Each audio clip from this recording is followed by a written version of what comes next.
I thought we might ask you to talk about your experience in Jocassee and later Kiwi, uh, when you first went up there, and what experiences you had, and then what other things led to your um, interest in Jocassee, and how we got the property, and kind of how we ended up where we are now. Okay. Are you on It's then? just rolling. I can't see the light. Uh, Yeah, it's on. uh, well, my Jocassee connection, I guess, starts back when I was about, I don't know, around 10, 11 years old. Uh, my Uncle Joe Williams took me and Jerome Finley and Jerome's daddy, Mr. Finley, up to spend the night at Finley's place in Jocassee, which was located between the Whitewater and Thompson River. Later became known as the Lodge. What was it? The Riverview. Riverview Lodge. We spent the night. They left us the next morning. We're going to come back next day or night and get us. But when was that? What year was that? It was when I was about 10, 11 years old, whenever that was. About 27, 28. Yeah, and so Jerome and myself just wandered around all over the valley that day. We went down the river, and he was showing me all this various stuff that he knew. He wanted me to see the 30-foot hole, and which was just a big wide place in the river, and he talked like that nobody ever knew how deep it was. But anyway, then we came on down, and Where was the 30-foot hole? it was along there. You remember where Mr. Burgess had his little store, and it was along in that area, along in there, just a big wide pool in the river. And we went on over to see Lige and Hetty Burgess. We were living in a one-room log cabin. A brother and sister. They'd been living there all their life. And dirt floor, fireplace in one end, a couple of beds in the other end. We stayed around talking to them for, I don't know, several hours. And the cabin that they lived in was on that little creek that came in right up above, you know, where the bridge across the Whitewater River was, to the left where the Markhams got up to their house. Yeah. It was just right up there to the piece. That was near the Burgess store, actually. I guess he did a little farming. He farmed with an oxen, and I can see him now out there in that field. We was going by, little oxen. He said, "Whoa, whoa, whoa, damn you, whoa!" But then that's all I knew about that was then. I mean, there's nothing more about the valley until Mr. White came along, and of course he was instrumental really in all my really liking and love for Jocassee. He first began, I can tell you some of the history of how he got interested in Jocassee. As a boy in high school, he and some of his friends liked to come up to the mountains to hike. And there was a gentleman in Easley, Mr. West Bridges, who used to come and go with them, and they'd come up to Jocassee and hike up to the lower falls and the upper falls, and even go way on over into what they call Bowaney, which is up in North Carolina. And it's on one of those trips, they were, after he'd got grown and coming back, they were coming back down the valley and got this place in the river, which was a wide place in the river, and just went swimming. And right across from the road there was an old shack that in a logging place where the loggers stayed during the week, and had a sawmill right there, and it was for sale. So he called the man, wanted to know what he wanted for it. He bought it. And I think it was around 30, 40 acres in that tract. How long had the sawmill been abandoned? I really don't know. If for a while, I mean probably several years. Yeah. But there was just this one room shack really. And he bought it, and he and his buddies, some of them began to come up to spend the weekend, stay there. They began working on it and building it, and they built the porch around three sides of it. I was going to say, was the shack the interior Right. room? They built the porch around three sides of it. And then it made a right nice place. Most when you go up, they'd have a bed, cots, sleep out on the porch, and some sleep inside. But anyway, that was long, by the time I was in about the 9th grade. And I'd come up with him with a lot of the other boys in town on weekends. We'd come up on Saturday and come back Sunday. During the summertime. And then later on, I guess it's after I got maybe in college, he began to stay. Got Mr. Bridges, who was retired. He's a barber. Retired to come up and stay in. There were one or two boys stay with him, and they just stayed up there all summer really. And he'd come up during the week and weekends.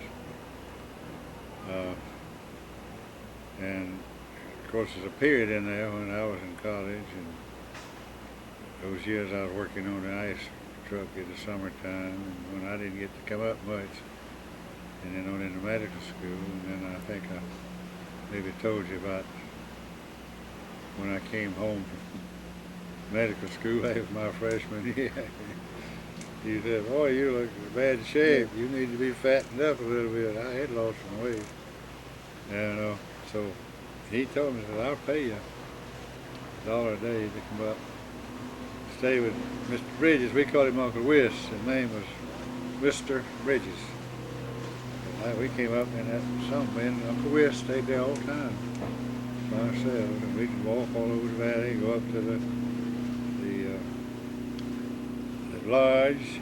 That was the place I went with Uncle Joe. It had been sold and running as a lodge then. We'd go up there and see the people and sit around and talk, come back down, and we'd go down to the lower end of the valley and get milk. The lady down there had a cow. She'd sell us buttermilk and butter. And Mr. Bridges liked his cornbread and buttermilk. Crumbled his cornbread up in his buttermilk and eat it. And I liked the buttermilk, but I didn't like it. And the cornbread was not particularly crumbled up in. And anyhow,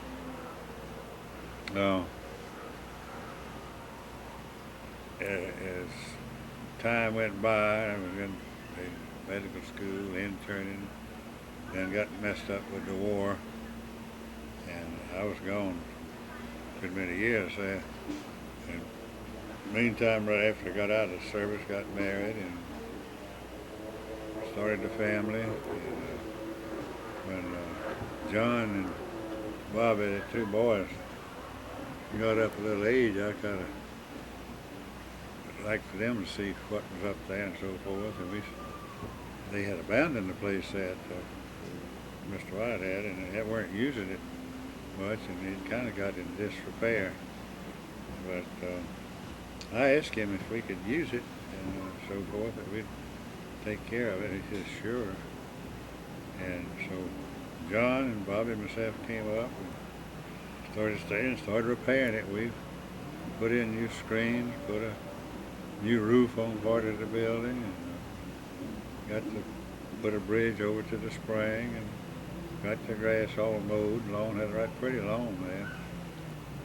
And we were doing that, and then I don't know, remember exactly how long, but Mr. Markham told me one day that what had been the lodge was for sale. A gentleman from, I think he's over by Greenville or Greer somewhere, had purchased it, and also had got into the sawmill business over in Salem. And he lived up there at the lodge and fixed it up. He kept a carpenter up there for 2 summers working, putting in paneling and bedrooms and all that, and it looking real nice. Well, he went broke going in the sawmill business, and he had to sell. And Mr. Markham told me about it. So I called the man and asked him what he wanted for it. He told me, and I said, well, I'll look at it and see and let you know. And we were, John and Mother and myself were up there. I walked up from Sarate up there to the place and look. I think maybe they gave us some keys. I'm not remembering. You remember we get to look inside of it? I do better remember that. Yeah. Anyway, we went up there to look at it, and when that was about 1957 or something like that. 66, 7, like that. Mm-hmm. And when he told me the price he wanted for it, I knew I wanted it, and I knew I was going to buy it. And he just wanted $3,500 for it. Unbelievable. It really been unbelievable at that time. But I think he was needing the money pretty bad or something. But anyway, we bought it. And of course, we had put in a lot of work and so forth down at the other place, but we just left it and went on up, and we started going up on weekends and various times, and we really enjoyed that place. All the children learned how to swim in the swimming hole by the house there, and had a good neighbors. Markham's right across the river there. And Russell. And the Russells just right behind us, and all of them had children about the same age, and they'd come up and they had a ball playing in the river.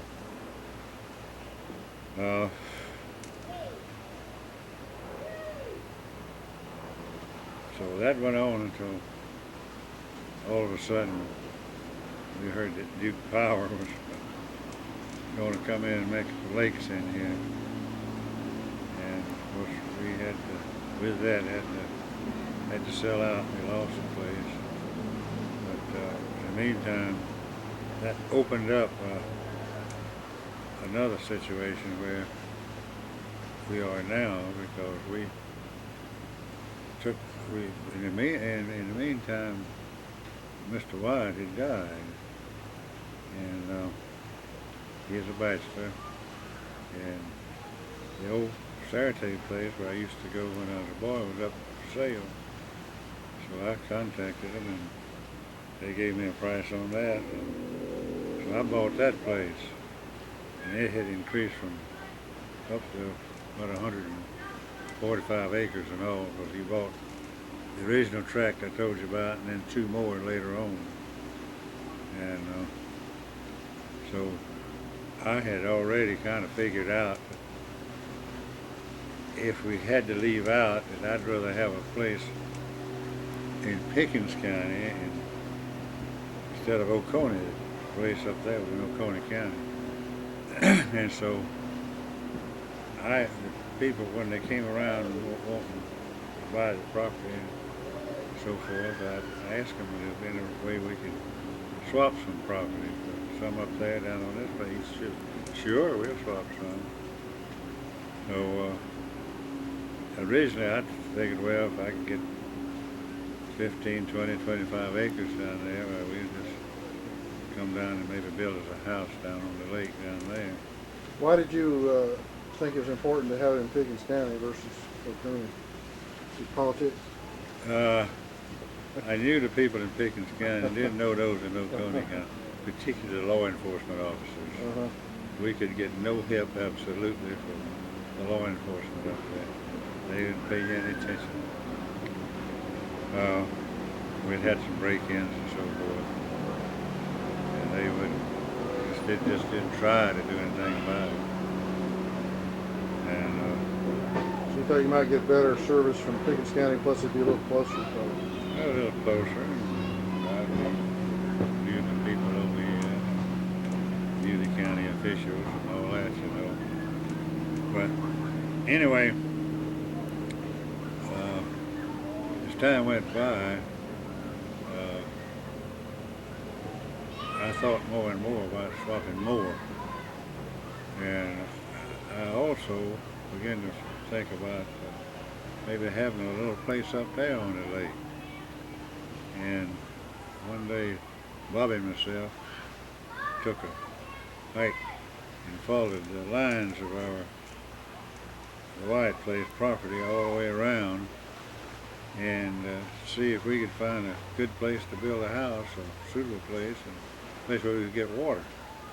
But if we could get water and a place not too steep to build something, well, we could have a place, there'd be no problem.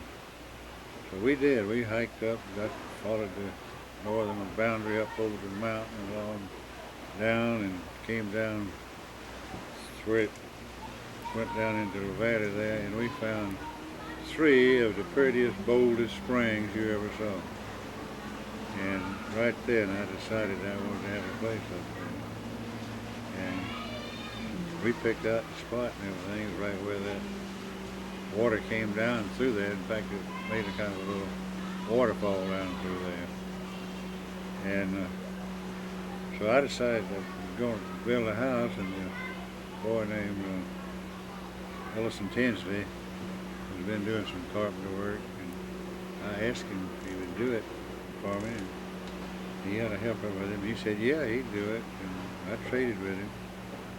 And we started to do it. The only way we could get our stuff up there, because that was up on the side of the mountain. We made a sled and put our material on that sled with a big old deep C4 tractor, pulled it up, a load at a time. And pretty soon, though, we found out that the place was kind of leveled off there, but we needed more space for the house. And Mr. Hurt, a good friend of mine who was with the co-op there, was talking to him about it, and he said, well, let me bring a man up that did some work for them. And we looked at it and so forth, and he came up and dynamite blew off the side of the mountain there, give us enough room to put the house in. And also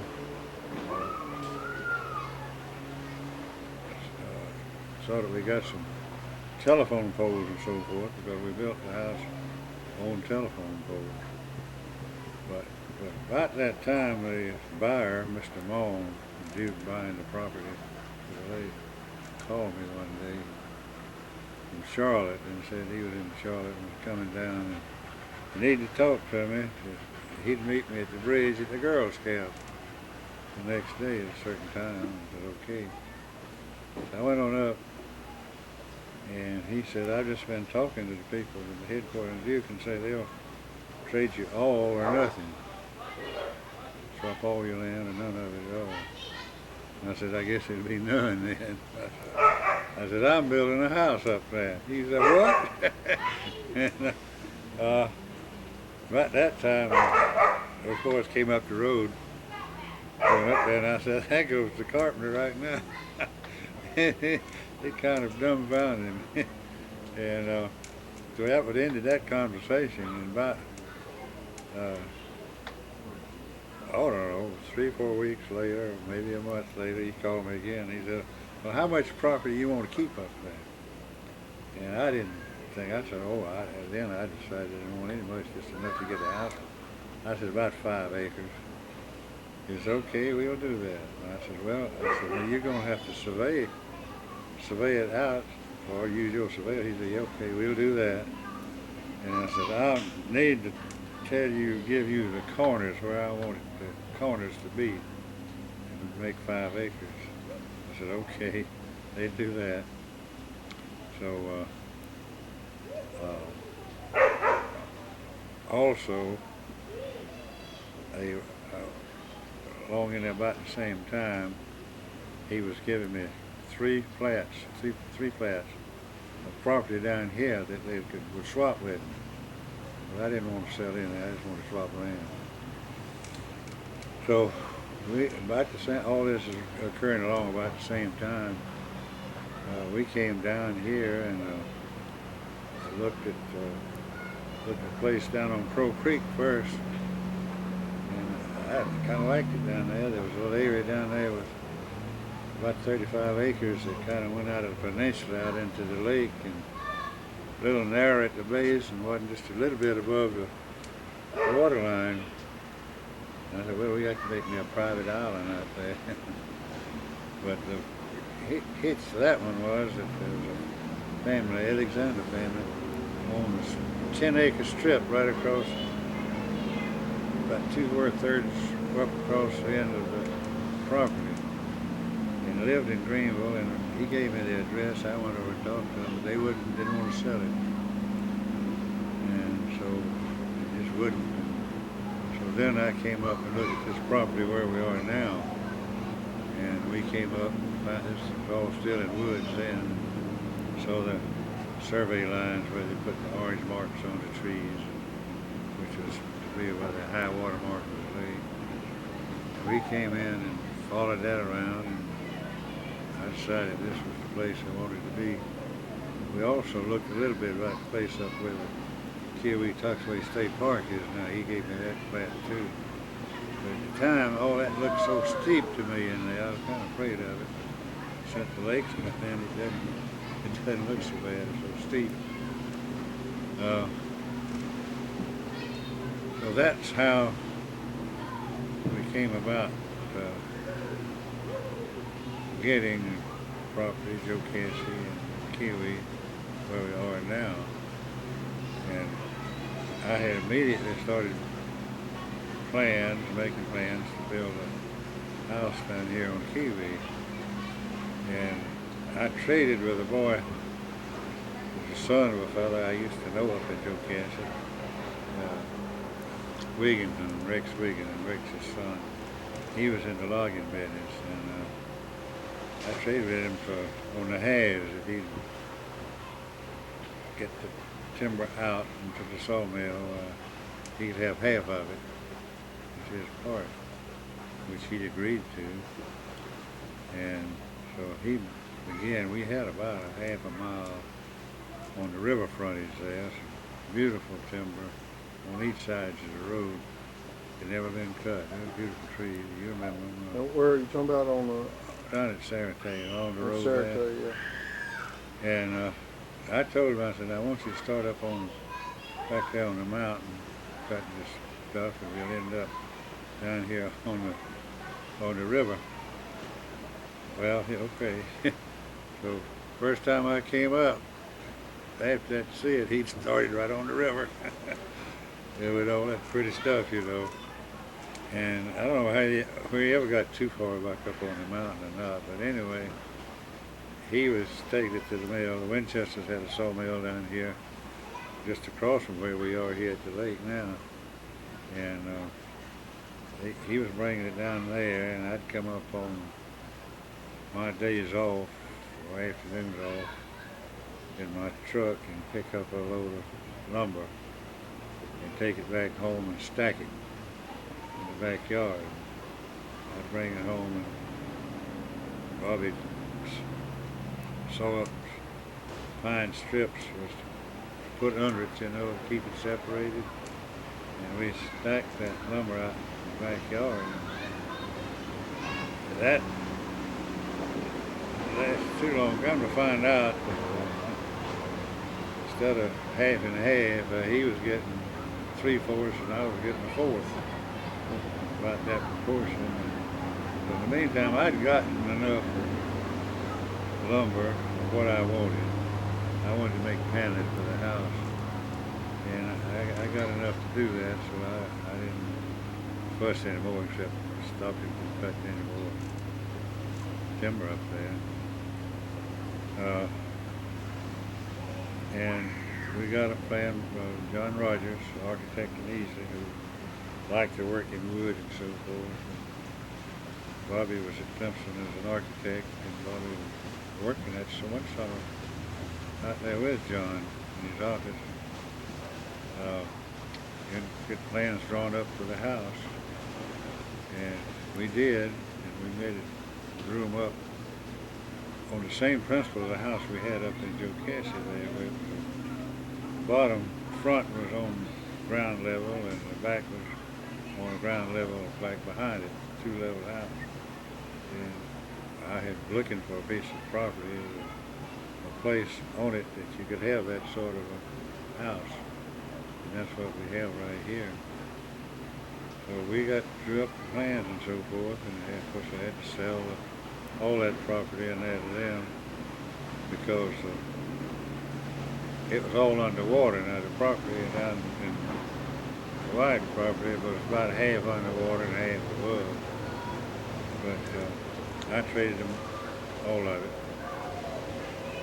In the surveying,